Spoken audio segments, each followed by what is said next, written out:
गोंडा के खिरौरा मोहन गांव में दो पक्षों में हुआ विवाद। प्रधान व उनके समर्थकों द्वारा दूसरे पक्षों पर किया गया बमबाजी।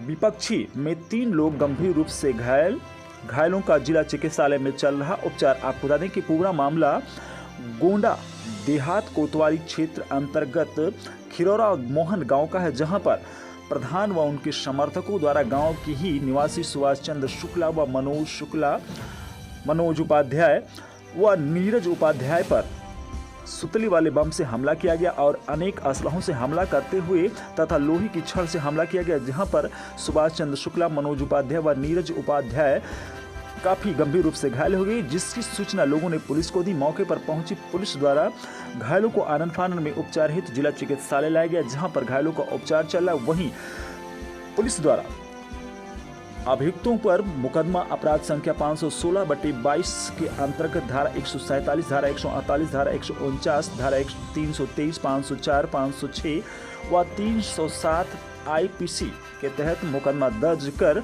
विधिक कार्रवाई की जा रही है। आपको बता दें कि दो पक्षों में राजस्व टीम के द्वारा भूमि पैमाइश को लेकर पूर्व में विवाद था, जहां पर प्रधान व उनके समर्थकों द्वारा गांव के ही सुभाष चंद्र शुक्ला, मनोज उपाध्याय व नीरज उपाध्याय पर ताबड़तोड़ हमले किए गए, जिससे सुभाष चंद्र शुक्ला व मनोज उपाध्याय तथा नीरज उपाध्याय गंभीर रूप से घायल हो गए, जहां पर इसकी सूचना लोगों ने पुलिस को दी। मौके पर पहुंची पुलिस द्वारा उपयुक्त घायलों को आनन फानन में जिला चिकित्सालय लाया गया, जहां पर उनका उपचार चल रहा है। और ऐसे में जहां एक तरफ गोंडा पुलिस द्वारा शांति व्यवस्था कायम बनाए रखने हेतु विभिन्न प्रयास किए जा रहे हैं, वहीं इन हमलावरों द्वारा पुलिस व पुलिस विभाग को एक कड़ी चुनौती दी गई और पुलिस विभाग द्वारा इस चुनौती को स्वीकारते हुए अपराधियों एवं जो दोषी उनके खिलाफ कड़ी से कड़ी कार्रवाई की जा रही और लोगों की गिरफ्तारियां भी की जा रही। आप देख सकते हैं यहाँ पर किस प्रकार घायलों की जांच व उनसे पूछताछ करने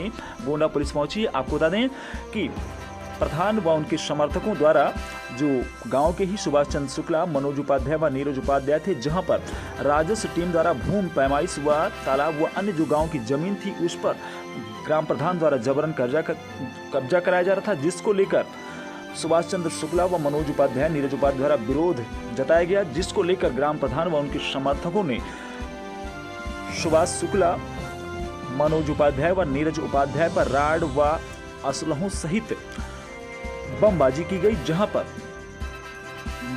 मनोज उपाध्याय, सुभाष चंद्र शुक्ला, नीरज उपाध्याय गंभीर रूप से घायल हो गए, जिन्हें आनन फानन में पुलिस द्वारा जिला चिकित्सालय लाया गया, जहां पर उनका उपचार चल रहा है। बहू के प्रधान होने के नाते इन्होंने कब्जा कर रखा था। उसको मैंने जाकर के बताया कि मेरा पानी जो कि घर का जो है जल भराव होता तो उसी में जाता है, इसको पाट लिया है तो इसको खाली कराया जाए। राजस्थान में गई और देखा कि उन्होंने कब्जा कर रखा।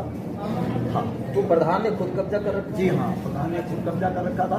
2004 में को खाली कराने के लिए प्रशासनिक टीमें जो है, राजस्व टीमें जो है आई हुई। हाँ, 2004 में मैंने राजस्व परिषद से आदेश करवा करके उसमें इसने निर्माण कर लिया था, उसको गिरवाया था, तब से मेरे घर का पानी रुका हुआ। आज मैं जब इतनी बड़ी प्रशासनिक टीम गई तो मुझे सोचा ये मौका मिला कि अब इस बार जरूर खाली हो जाएगा। 2004 में इनके ऊपर 46,000 रुपए का जुर्माना हुआ राजस्व अदा करने का, वो भी नहीं अदा किया।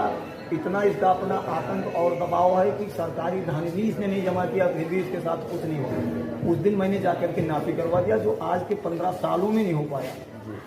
आप जो है उस समय मौजूद थे जब राजस्व की टीमें आई, आपने मौका देख करके जो है अपने जमीन को खाली करवाने की कोशिश की। अपनी जमीन तालाब की जमीन दरवाजे पर जो तालाब की जो जमीन थी उसको आपने सोचा कि खाली हो जाए, जिससे पानी गाँव का पानी सब उसी में पानी जो उसमें जा सके। जी, इसके लिए आप वहाँ गए।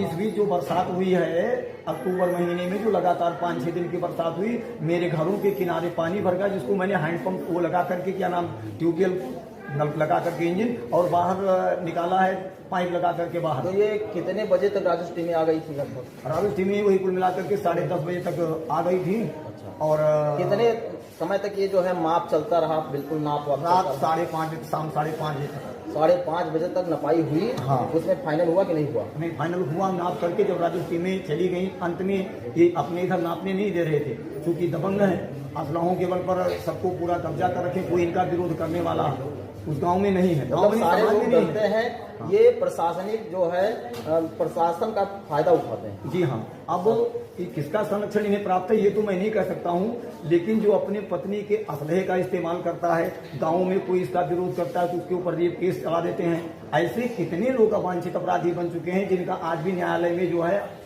प्रार्थना पत्र लंबित है कि इनके ऊपर मुकदमे चलाए थे। नहीं, हमने ये सुना है कि योगी सरकार जितने भी अपराधी हैं, जितने भी आपराधिक मामले हैं, जिन पर ज्यादा अपराध हैं, उनका इनकाउंटर कर रही है। जिन्होंने अवैध रूप से कहीं पर जो घर बनवा लिया है उसका बुलडोजर लगाकर गिरा रही है।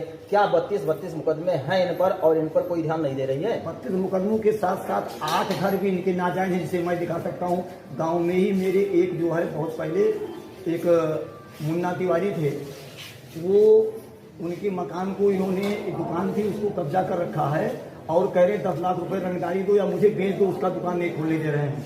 नहीं, ये बताइए कि जो 32 मुकदमे हैं इनमें कोई जो है संगीन मुकदमा भी इन पर है? हाँ, इनके ऊपर आपराधिक इतिहास में इनके जो है आय अधिनियम है, इनके पास कई चोरी के मुकदमे हैं, डकैती के मुकदमे हैं, राहगीरी के मुकदमे हैं, अपराध के मुकदमे हैं, तमाम मुकदमे हैं जिनकी आपराधिक इतिहास मेरे पास इस समय मौजूद है, मैं अभी आपको दूंगा।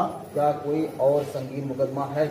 गैंगस्टर है, हाथरस से एक बंदूक इन्होंने, पता नहीं किस समय, मुझे नहीं याद है, वो चोरी की इनके पास पकड़ी गई। उसमें जो गैंगस्टर चल रहा था, अभी कोर्ट में गवाह का भी 2 तारीख को था, डेट लग गई है, अगले किसी तारीख को लगी होगी, उसमें भी मतलब ये ये व्यक्ति जो है दबंग किस्म का व्यक्ति है, गैंगस्टर इस पर लगा हुआ है। उसके बाद जब इन्होंने जाकर के वहां पर जो है सोचा कि तालाब की जमीन को किसी तरह से जो है कब्जे से छुड़ा लिया जाए, क्योंकि यहाँ पर जो है राजस्व की टीमें पूरी तरह से आई हुई हैं, और जब ये वहां पर पहुंचे तो इन्होंने पूरी तरह से उसका नाप करवाया।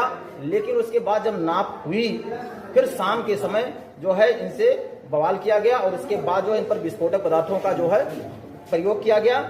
और ये बताइए कि विस्फोटक पदार्थों का प्रयोग आपके ऊपर कितने बजे किया? वही 9:02-3 हो रहे थे, क्योंकि जब ये मेरे पास आए, मुझे घेर लिया तो मैंने शोर मचाया। 5 बजे के बाद जब वापस चली गई राजस्व टीमें, हाँ। उसके बाद फिर क्या हुआ? उसके बाद सभी लोग अपने अपने घर चले गए। मैं चला आया गोंडा से लौट करके अपने घर 8:30 बजे जब मैं पहुंचा, उसी के बीच में इन्होंने योजनाबद्ध तरीके से मेरे दरवाजे पर एक शिवालय है जो सड़क के उस पार है, और हमारे घर से सड़क की दूरी 12 मीटर है। सभी गाँवों का आने जाने का रास्ता है, मेरा और इनका घर बगल में है, ये भी उसी से आते जाते हैं। कि कुछ आदमियों को उस शिवालय के पीछे कर दिया जो करीब 20 की संख्या में थे, और अकेले मुझे आकर के गालियां दी, ऐसी भद्दी गालियां दी, मुझे निकल करके इनके पास जाना पड़ा कि उन गालियां, बस इन्होंने लोहे के राड से मुझसे प्रहार कर दिया। संयोग क्या था मतलब कि जो राजस्व टीमें जब चली गई, आप उसमें जो है नपवाने गए थे, इसलिए वो सीधे हुए थे। हाँ, आकर के आपको गाली दे इतनी सी चीजें थी, कोई इनका विरोध नहीं करता था। मैंने राजस्व टीमों के सामने खुलकर विरोध किया कि ये जनहित का मामला है, ये सरकार की संपत्ति, इस पर आप कब्जा नहीं कर सकते हैं। यही नहीं, कोई भी जिन देखिए, अगर कोई इनका विरोध करता है तो उसके ऊपर एक केस लगवा देते हैं, उसको किसी न किसी मुकदमे में फंसा देते हैं, फंसा करके जेल भिजवा देते हैं, फिर वो नहीं होता। इनका अपना एक गैंग है, करीब 20-25 तो आदमी।